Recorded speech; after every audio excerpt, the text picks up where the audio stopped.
बहुत ही ब्यूटीफुल और परमेश्वर की बनाई हुई एक वंडरफुल लोकेशन से,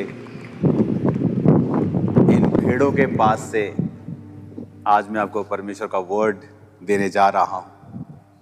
मेरा बिलीव है कि आज जो कुछ आप परमेश्वर की आत्मा से सुनेंगे, आपकी स्पिरिचुअल लाइफ्स सेम नहीं रहेंगी और परमेश्वर का आत्मा आपको मैसेज देगा और वो आपको सिखाएगा और वो आपको समझाएगा। अपने हाथों को उठाओ और प्रार्थना करेंगे। पिता, आज तेरा आत्मा इनको छुए, इस वचन के द्वारा इनको बदले, तेरी ब्लेसिंग इन पर, उनके घराने पे हो खुदावंद। तेरा आत्मा इनको छुए, इन बच्चों को खुदावंद, बुजुर्गों को, मेरे भाइयों बहनों बच्चों सबको खुदा बाप, तेरा आत्मा इनको छुए, इस वर्ड के द्वारा इनसे बात कर, उन्हें छुड़ा और उन्हें आशीषित कर खुदावंद। तेरा वचन आज इनको चंगा करे, आजाद करे, बीमारियों से, बंधनों से, दुष्ट आत्माओं के बंधनों से इन्हें छुटकारा दे खुदावंद। तेरे वर्ड के द्वारा ये छुटकारा पाए मेरे पिता। मैं तेरे लहू की घोषणा करता हूं इनकी जिंदगियों के ऊपर। तेरा लहू खुदा बाप इनके परिवारों के ऊपर, इनके जिंदगियों के ऊपर, इनके फाइनेंस के ऊपर खुदावंद, इनके जीवन के हर एक पहलू के ऊपर तेरे लहू की घोषणा करता हूं खुदावंद। तेरी ब्लेसिंग इन पे हो प्रभु यीशु मसीह के सामर्थी नाम में, आमीन आमीन हालेलुया। आज जैसे कि आप इन भेड़ों को देख रहे हैं, मैं एक भेड़ के फॉर्म पे हूँ, जहाँ जो भेड़ों का चरवाहा है उनके साथ एक लंबी एक मीटिंग में भेड़ों को वो कैसे संभालते हैं, भेड़ों की नेचर क्या है, और वो सब चीज़ें जो बाइबल में परमेश्वर ने लिखी हैं, आज हम उन्हें पढ़ेंगे और आज मैं आपको प्रैक्टिकली कुछ बातों को सिखाऊंगा। वचन में लिखा है यूहन्ना 10 उसकी 1 आयत में, मैं तुमसे सच सच कहता हूं, जो कोई द्वार से भेड़शाला में प्रवेश नहीं करता परंतु किसी दूसरी ओर से चढ़ जाता है, वह चोर और डाकू है। परंतु जो द्वार से भीतर प्रवेश करता है वह भेड़ों का चरवाहा है। उसके लिए द्वारपाल द्वार खोल देता है और भेड़ें उसका शब्द सुनती हैं। वह अपनी भेड़ों का नाम ले लेकर बुलाता है और बाहर ले जाता है। जब वह अपनी सब भेड़ों को बाहर निकाल चुकता है तो उनके आगे आगे चलता है और भेड़ें उसके पीछे पीछे हो लेती हैं, क्योंकि वे उसका शब्द पहचानती हैं। वे पराये के पीछे वो नहीं जाएंगी परंतु उससे भागेंगी, क्योंकि वे परायों का शब्द नहीं पहचानती। आमीन। आज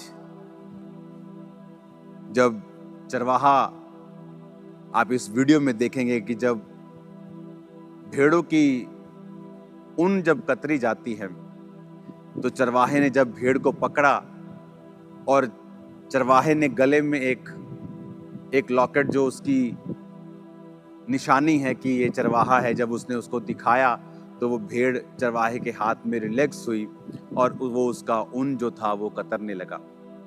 और जब वो उसका ऊन कतरने लगा, वो चुप करके, बहुत से लोग वहाँ मौजूद थे और बहुत से लोगों ने उस ऊन को, चरवाहे ने कहा कि आप सब मेरे साथ आकर उस ऊन को काट सकते हैं। और हम सब ने उस भेड़ की ऊन को काटा। और तब तक जो भेड़ थी बड़ी शांत रीति के साथ बनी रही और चरवाहे के हाथ में अपनी, जब तक उसने उसको छोड़ा नहीं, जब तक वो ऊन काटी नहीं गई, तब तक वो वहां से गई नहीं। अगर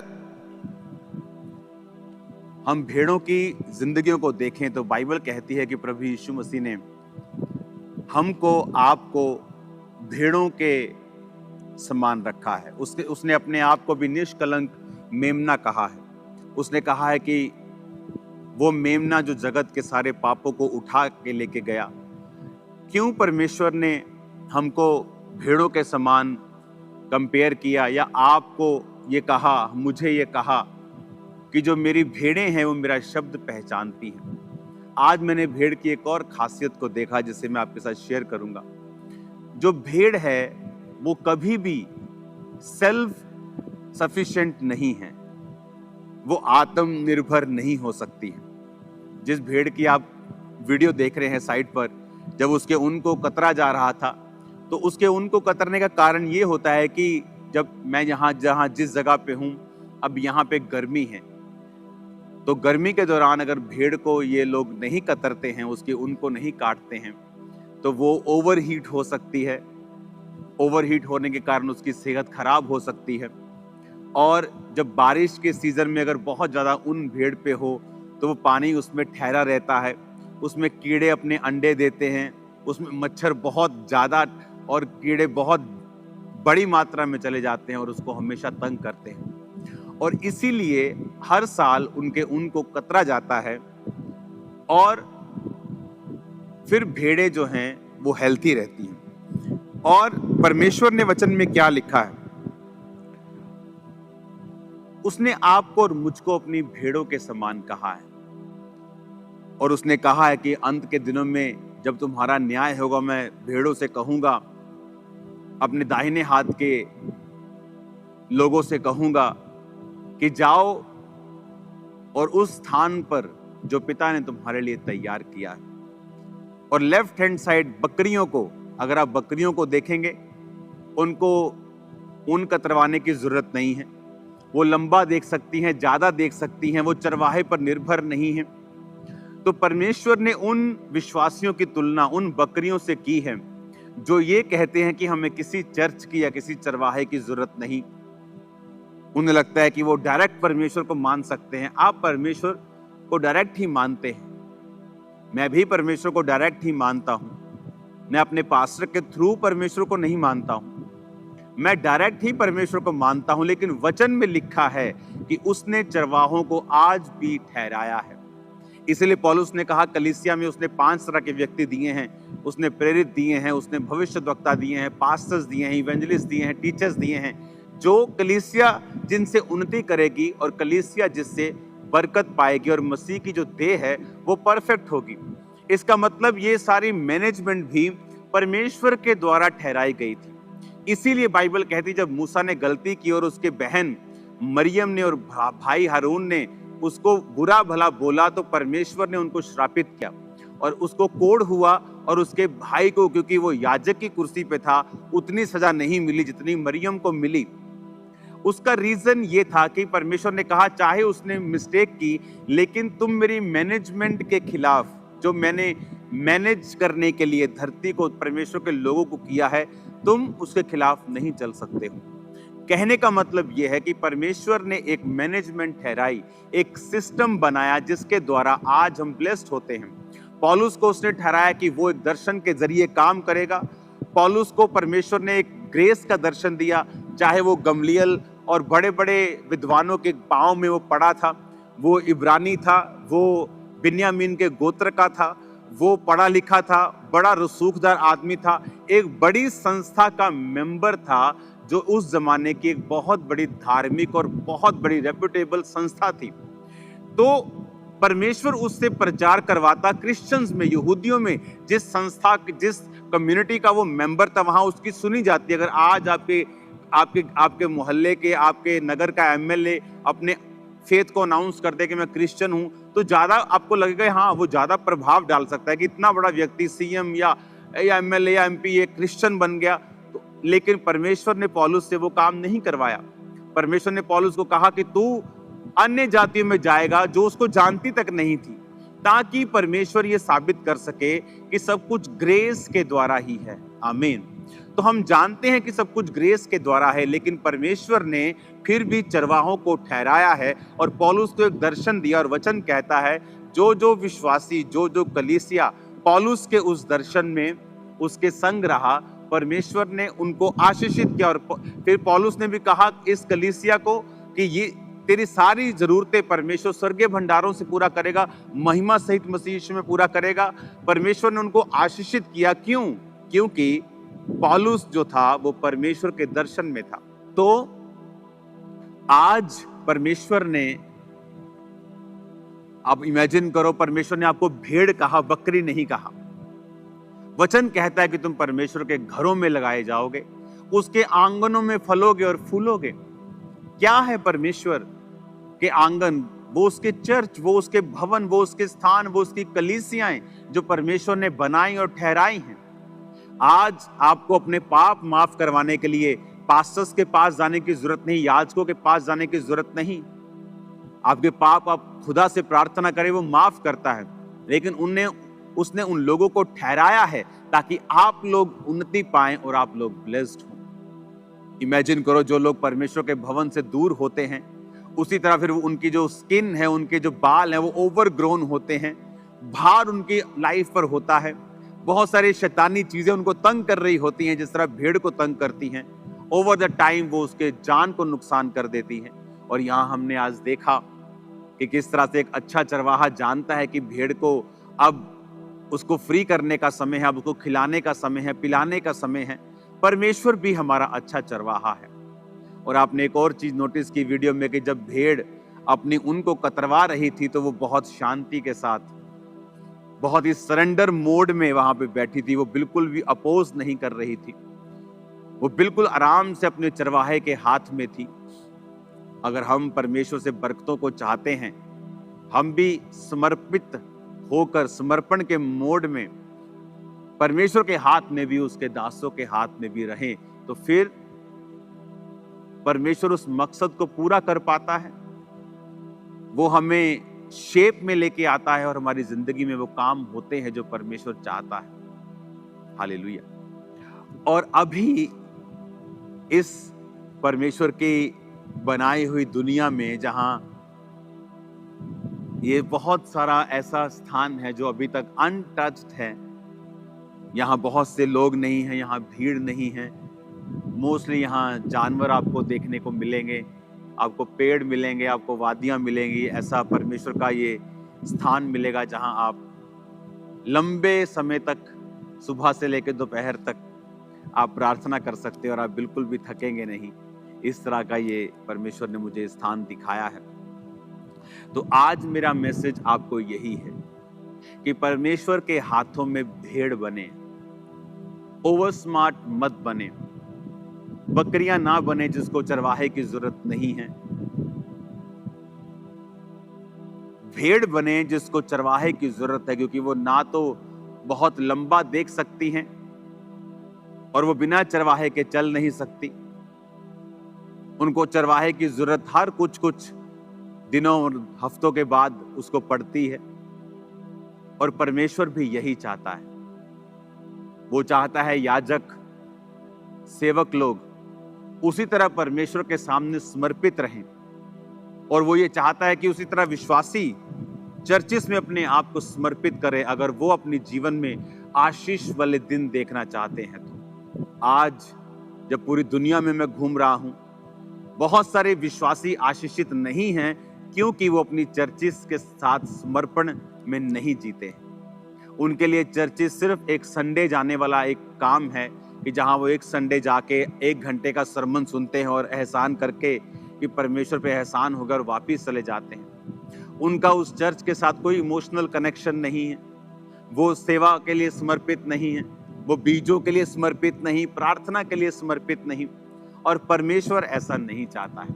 अगर आप चाहते हैं कि परमेश्वर आपको ब्लेस करे, आपका जीवन परमेश्वर के वचन और परमेश्वर के भवन और उसकी सेवकाई के आसपास ही जुड़ा होना चाहिए। आमीन। परमेश्वर ने कहा, मेरी भेड़ें मेरी आवाज को पहचानती हैं।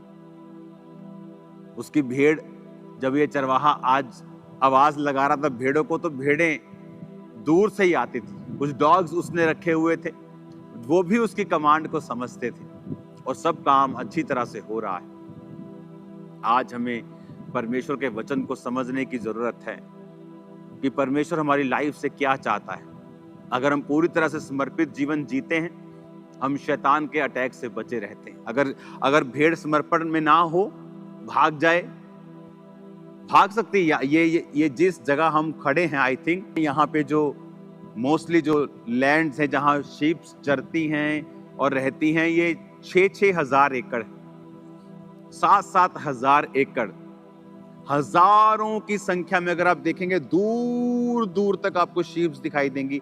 सिर्फ यही नहीं, हर जगह के ऊपर आपको शीप्स दिखाई देंगी। अब यहाँ पे शीप अगर कोई भाग जाए कि 5000 एकड़ में भाग जाए, आप उसको पकड़ नहीं सकते। लेकिन नुकसान किसका है? शीप का, क्योंकि वो अपने ऊन को इतना ग्रो कर लेगी और जब गर्मी आएंगी, वो हीट में जब भागेगी तो उसको दिक्कत होगी और कई शीप्स मर जाती हैं और बीमार हो जाती हैं। और जो कीड़े हैं वो उनमें चले जाते हैं। बारिश के दिनों में पानी उनके अंदर ठहरने लग जाता है, क्योंकि वो सिर्फ सर्दियों के लिए उनके काम में आती है और गर्मियों में उन्हें कटवाना होता है। आप इमेजिन करो, परमेश्वर ने हमें शीप के साथ ही क्यों जोड़ा है। जब वो ये कहता है कि तुम अंगूरों की बेल हो, उसने हमें अंगूरों की बेल ही क्यों कहा है? क्योंकि अंगूरों की बेल अगर सड़ जाए, टूट जाए और फल ना लाए, तो उससे कोई बैट, बल्ला, थापी, बेलना कुछ नहीं बनता है। वो सिर्फ जलाने के ही काम आती है। उसने, आज सुबह में वर्ड पढ़ रहा था, उसने हमें नमक ही क्यों कहा है? तुम पृथ्वी के नमक हो, उसने क्यों कहा? उसने ये क्यों नहीं कहा कि तुम पृथ्वी के तरबूज हो, तुम पृथ्वी के केले हो, तुम पृथ्वी के आटा हो, तुम चावल हो? क्योंकि हर एक चीज जब खराब होती है तो वो खाद के काम आ सकती है। अगर कोई फूड खराब हो गया, वो एक खाद के रूप में परिवर्तित हो सकता है। लेकिन परमेश्वर ने कहा तुम पृथ्वी के नमक हो। नमक के बिना आप हजारों रुपया लगा दें, उसमें सब्जी में पनीर डाल दें, उसमें आप अच्छी अच्छी चीजें डाल दें, सब्जियां डाल दें, अच्छे अच्छे मसाले दुनिया भर के डाल दें, लेकिन अगर आपने नमक नहीं डाला, उस चीज का टेस्ट आपको नहीं आता। नमक के बिना सब चीजें बेस्वाद होंगी। लेकिन परमेश्वर ने कहा, जिस तरह तुम्हारी वैल्यू ज्यादा है जब तुम मुझ में बने रहोगे, और अगर तुम मुझ में बने नहीं रहोगे तो नमक जब खराब हो जाता है, वो खाद के रूप में भी काम नहीं आता कि चलो खेतों में डाल दो, खाद बन जाएगी। परमेश्वर ने कहा वो सिर्फ मनुष्यों के पैरों के नीचे रौंदा जाता है। आप जानते, परमेश्वर ने वचन में लिखा कि क्या वो व्यक्ति जिन पर शीलो का गुम्मट गिरा, क्या वो यरूशलेम में रहने वाले दूसरे लोगों से अधिक अपराधी थे? परमेश्वर ने कहा नहीं, वो अधिक अपराधी नहीं थे। यदि तुम भी मन ना फिराओगे तो इसी रीति से नाश होगे। आज परमेश्वर का वचन हमें सिखाता है कि हमें जो वर्ड कहता है कि भेड़ के समान समर्पण करते हुए अपने जीवन को परमेश्वर को देना, क्योंकि हम जानते हैं कि परमेश्वर के बिना हम कुछ नहीं कर सकते। हम भाग सकते हैं क्योंकि हमें अपना बिजनेस चलाना है, हम भाग सकते हैं क्योंकि हमें चर्च के काम करने हैं, लेकिन अगर हमने प्रार्थना नहीं की, अगर हम वचन में नहीं है, अगर हम फेथफुल नहीं है परमेश्वर के संग, तो एंड में वो सब कुछ व्यर्थ है और जीरो है। बाइबल क्या कहती? उसने कहा अगर तुम भी मन नहीं फिराओगे तो उसी रीति से नाश होगी। ये नहीं कि तुमने ज्यादा पाप किए इसलिए, कि कम पाप किए इसलिए। उसने कहा अगर तुम मन नहीं फिराओगे, अगर तुम्हें पता है कि वर्ड क्या कहता है कि हमें समर्पित रहना है, किसकी तरह? भेड़ की तरह, बकरी की तरह नहीं, भेड़ की तरह, कि हमें परमेश्वर की जरूरत है, हमें उसके वर्ड को सुनना है, हमें चर्च को फॉलो करना है, हमें अपने परमेश्वर जो दास ठहराए हैं उन्हें फॉलो करना है, हमें परमेश्वर की आज्ञाओं को मानना है, परमेश्वर के भवन के साथ वफादार रहना है, परमेश्वर के साथ वफादार रहना है, प्रभु के संग चलना है, रोज प्रार्थना करना है, पवित्रताई में रहना है, परमेश्वर के योग्य जीवन जीना है। ये परमेश्वर चाहता है हमारी लाइफ से। हालेलुया। आज इस जितने दुनिया में मैंने स्थान घूमे हैं, ये उनमें से टॉप 3 में मैं इसे रखता हूं कि मोस्ट ब्यूटीफुल प्लेसेस कहाँ हूं मैं। आपको मैं अगली बार अगले हफ्ते जरूर बताऊंगा मैं कहाँ हूं, आकर बताऊंगा आपको, क्योंकि ये अगले संडे बड़ी मीटिंग होगी और उसके बाद पार्टनर मीटिंग आ रही है, आपको मालूम होना चाहिए। फिर बड़ी मीटिंग आ रही है, तो बहुत सा डिलीवरेंस वर्क वहां पे परमेश्वर का आत्मा करेगा और आप लोगों की लाइफ सेम ना होगी, जिंदगियां सेम नहीं होंगी। आज से अपना जीवन परमेश्वर को समर्पित करें और ये समझें कि अगर आप क्रिश्चियन हैं तो परमेश्वर ने आपको स्पेशल ब्लेसिंग्स दी, पर यह भी समझे कि अगर क्रिश्चियन बिगड़ जाए तो फिर वो जलाने के, पांव के नीचे आने के ही काम आ सकता है और किसी चीज के नहीं। क्योंकि परमेश्वर ने कहा जो नहीं जानकर पाप करेगा वो थोड़ी मार खाएगा, जो जानबूझकर पाप करेगा वो ज्यादा मार खाएगा। अगर हम क्रिश्चियन हैं, हम वर्ड को समझते हैं कि अगर हम इस समर्पण में नहीं चलेंगे और भेड़ों के समान नहीं होंगे तो फिर हम अपने ही उन अटैक्स का जो शैतान करेगा उस हीट का जो उस ऊन के कारण आती है, जब भेड़ ऊन नहीं कतरवाती और भाग जाती है, तो उसका रीजन फिर हम खुद होंगे, क्योंकि चरवाहा उसी को कत सकता है, उसी की केयर कर सकता है जो उसके पास हो। हालेलुया। आज इस सुंदर और परमेश्वरीय स्थान के ऊपर से मैं आपके लिए प्रार्थना करता हूं और आपके लिए मांगता हूं कि परमेश्वर आपको समर्पित जीवन दें, आपको ब्लेस्ड जीवन दें। परमेश्वर आपको एक ऐसा जीवन दे जो अपने चरवाहे को, परमेश्वर को, जो हमारा स्वर्गीय चरवाहा है, स्वर्गीय पिता है, कि आप उन्हें खुश कर सके। आपकी लाइफ ऐसी होनी चाहिए, उससे भागे नहीं। आप चरवाहे से भागेंगे तो चरवाहे का नुकसान नहीं होगा। अगर आप चरवाहे से, पिता से भागेंगे तो आप ही अपने ऊपर एक भार पैदा कर रहे हैं। आप उनका भार पैदा कर रहे हैं जो एक दिन हीट पैदा करेगी, एक दिन बीमारी पैदा करेगी, पानी को इकट्ठा कर लेगी, बीमार कर देगी, मुश्किलें पैदा कर देगी। और परमेश्वर ये नहीं चाहता है। जब इस ऊन को मैंने काता, आप देखो वीडियो में, तो जब वो भेड़ वहां से गई तो वो बहुत हैप्पी थी, क्योंकि वो लाइट होके वहां से, लाइट वेट होके वहां से गई और वो खुश थी।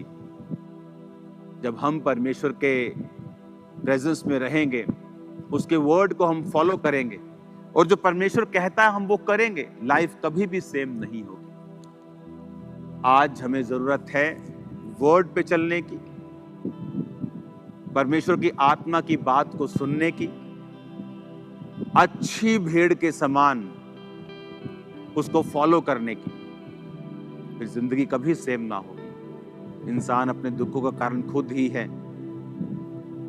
परमेश्वर उसी की रक्षा करता है जो उसके बाड़े के अंदर है।